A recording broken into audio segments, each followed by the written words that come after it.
político y cultural del origen de la masonería especulativa. Por favor. Buenas noches, muchas gracias. Muchas gracias por estar aquí, por acompañarnos en un viernes con este calor. Muchas gracias al Supremo Consejo, a la Sociedad Cívica de México.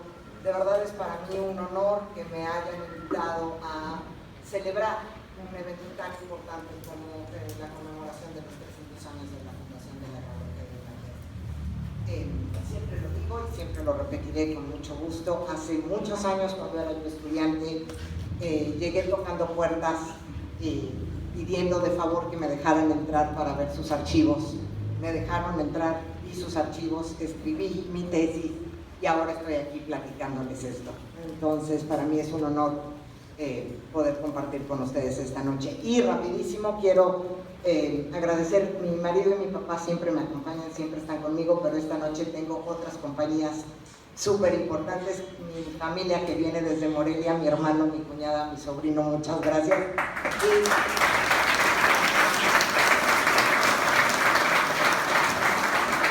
Y mi mejor amiga que siempre también está conmigo y que además es mi asistente de investigación, así que la mitad de lo que vean aquí, ella lo encontró. Bueno, entonces la siguiente. Yo lo que voy a intentar hacer esta noche es poner en contexto histórico todo lo que dijo Rodolfo. Platicarles qué estaba pasando, qué estaba sucediendo en Europa, qué estaba sucediendo en el mundo occidental y qué papel jugó la masonería o cómo la masonería llegó a formarse, a crearse, eso que fue la Gran Logia de 1717. Espero demostrar que es resultado de un proceso histórico. Esa fundación es resultado de un proceso histórico y es parte de otro proceso histórico que empieza ahí. Entonces, lo que yo les voy a hablar es qué está pasando en los siglos XVII y XVIII en el mundo occidental. El grupo de transformaciones sociales, políticas y culturales que están teniendo lugar ahí, que es un momento que yo llamo una época de transición. Estamos pasando de lo que se conoce en la historia como el antiguo régimen, que ahorita voy a explicar a qué me refiero. Estamos pasando del antiguo régimen a la modernidad. Y la masonería, yo sostengo, es un híbrido que contiene elementos del antiguo régimen y elementos de la modernidad, porque precisamente es un producto de su tiempo, es un producto de lo que está pasando ahí, y entonces es al mismo tiempo resultado de esa transición, pero contribuye a la transición, la acelera, contribuye a lo nuevo que viene, pero siempre conserva elementos de lo anterior, y eso es lo que la hace fascinante.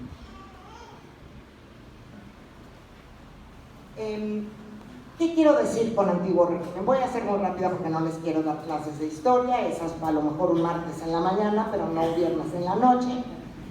Entonces, el antiguo régimen, podemos partir de la idea de que la sociedad está organizada en monarquías y básicamente estamos hablando de monarquías absolutas.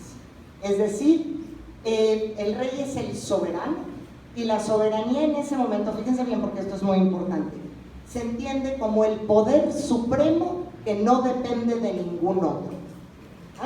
Ese es el soberano. ¿Y de dónde viene su legitimidad? De Dios. Dios lo puso ahí.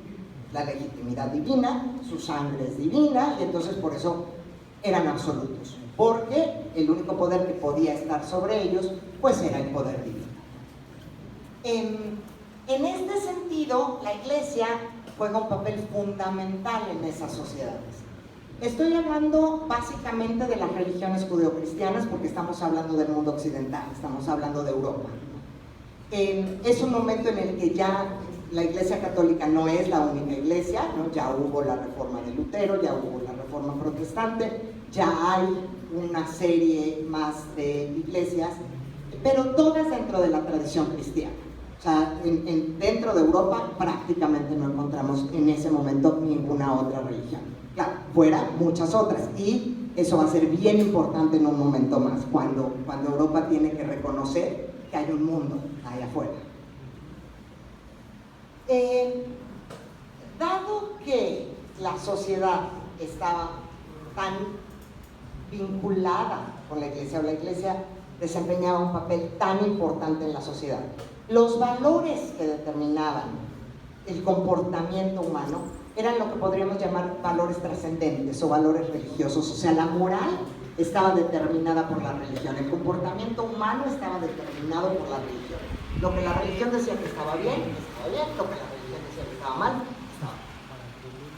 Y el punto clave de este tipo de sociedades es la unión que había entre el altar y el trono. Es decir, las monarquías recibían legitimidad de las iglesias y las iglesias recibían legitimidad de las monarquías. Y dependían completamente la una de la otra, ¿no? Se apoyaban mutuamente y entonces cosas que eran pecado al mismo tiempo eran un delito y viceversa, ¿no? Y dependía, la fuerza de un gobierno dependía del apoyo de la iglesia. Eso era fundamental. Otra cosa súper importante es que la sociedad estaba organizada en cuerpos. ¿Qué quiero decir con esto? No sé si han escuchado alguna vez la metáfora del cuerpo político. Una sociedad era un grupo de cuerpos, es decir, había cofradías, había sociedades, había iglesias, había el ejército, había corporaciones. El individuo no existía. Esto es fundamental, la idea del individuo no existía. No tenía importancia en la sociedad el ser individual. Tú eras quien eras y tenías voz y eras importante porque eras miembro de una corporación. Si no, no existías. Y no podías tomar decisiones por ti mismo. Y corporaciones me refiero incluso a corporaciones territoriales. El pueblo, por ejemplo. Tú tenías un papel en el pueblo y no te podías salir de ahí. Si había una reunión, una discusión, y tenías derecho a expresar una opinión, la opinión que expresabas tenía que ser la opinión de tu cuerpo. Si tú, como individuo, pensabas diferente, mala tarde, porque lo que tenías que expresar era la opinión de tu cuerpo. Y por último, otra cosa que es muy importante para entender esta